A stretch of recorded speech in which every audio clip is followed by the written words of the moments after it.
I'm your host, Adey. Welcome to Our Day in a Life, where we get the opportunity to spend time with some of the most interesting personalities in the motorsport and motoring lifestyle world. If you're a fan, you may recognize these guys. If not, we're going to introduce you to them and show you who they are and what they do to stay sharp and focused on and off the track.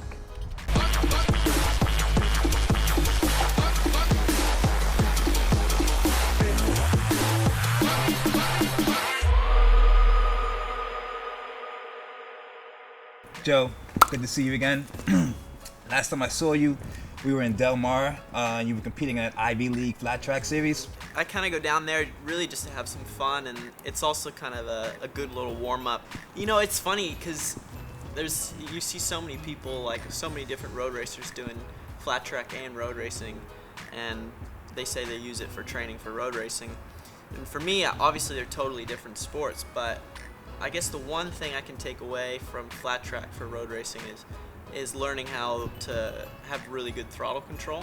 Because when you have the bike going through a corner and it's leaned over, you know, you don't want to give it full gas. It's just gonna come around on you. What's that rule?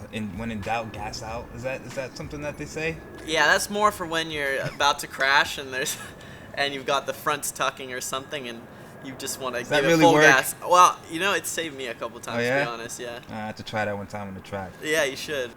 Living in SoCal, near the San Bernardino Mountains, I know you mountain bike a lot.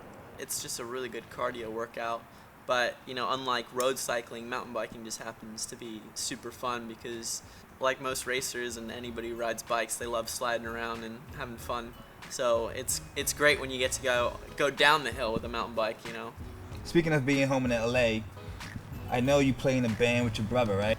You know, music is a really big part of my life. You know, I'm not just about somebody who just flips on the radio and just listens to whatever's on. You know, I love like researching and finding music that I really want to listen to. And I started a band with my younger brother and two other friends, and we started that about almost 2 years ago. Racing is a business, and you have partners. Let's talk about one of your largest partners, Dainese.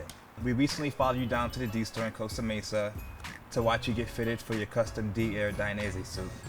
Tell me about your relationship with Dainese and what does it mean to you to be under their umbrella? Yeah. So, I mean, it's really great to be a part of the whole Dainese crew, and I'm really stoked that I got to wear the D-Air. It's something that really made me want to go with them is because of the airbag in the suit. You know, it's such a next level of safety for motorcyclists, and it's really impressive the way it deploys. You know, it senses when you've been thrown off the bike, and mid-air it deploys the airbag. So in like a split second almost, right? It's like nanoseconds. Yeah. So it just instantly deploys, and you know, I've had a couple offs where it's deployed, and unfortunately I was leading a race, and on the last lap in the rain I had a little place for people getting caught out, and I had a high side, and it saved my shoulder pretty good. So, you know, it's really one of the main reasons that I went with Dainese. So, with MotoAmerica being our prime domestic racing series, give me your take on this series. I mean, I know Wayne Rainey took over it a couple years ago, and he's revitalized racing in America. Do you feel like what he's doing is setting the stage for young riders to go overseas? Yeah, I know Wayne and Chuck Axlin and Richard Varner and everybody are really trying to get America back on the world stage. You know? Yeah. And you know, I feel like winning a championship and being the first crowned MotoAmerica champion, and now going over to Europe, I'm kind of carrying the flag a little bit for everyone, and it's possible for Americans. There's tons of talent over here, and I think it's possible for them to make it to the world level. It's just about getting that opportunity. So, you know, it's great that MotoAmerica's around and keeping everything moving over here, because it's most important thing is keep the racers racing. So a lot of people are curious as to what bikes kids start out on to become a racer. Can you give me the rundown on like where you started?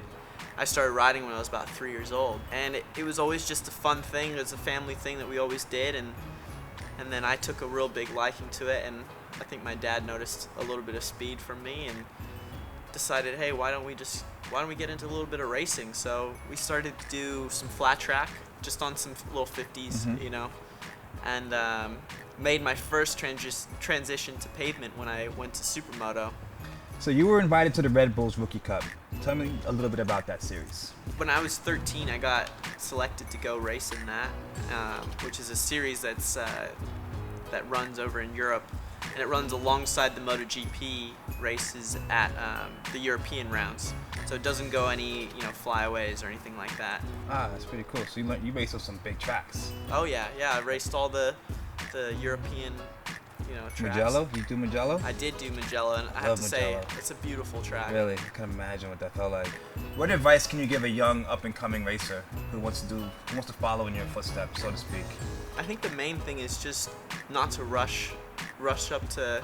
One thing I see with a lot of kids, right, is they'll get on a bike and they'll kind of get bored with it, and they'll just move up to a bigger bike just because they want to experience that. And what I can tell you is stay on something that you feel like you're gonna get the most gains and learn the most technique. Like I stayed on a RS 125 for so long just because I felt that I was learning so much about myself as a rider. And but as far as just I think a rider, there's so much pressure and stress that goes on a rider, even though it's the funnest sport you can do. I feel like commitment is key. Yeah. Like you said, if someone jumps on a small bike and then jumps off too soon to a big bike, they're not ready yet. Yeah. So you need to commit to one thing, master it, and then move on to the next. Exactly. And I feel like that's what you've done. You did 2015, became a champion.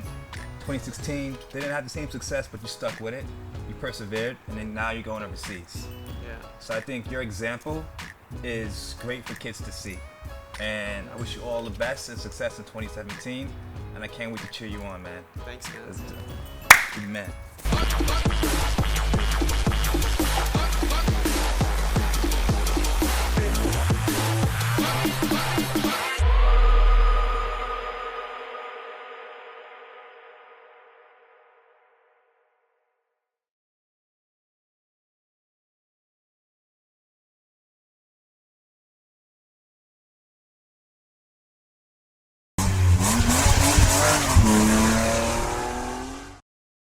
Good luck.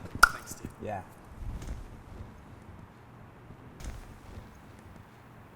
Now start making out. Yeah.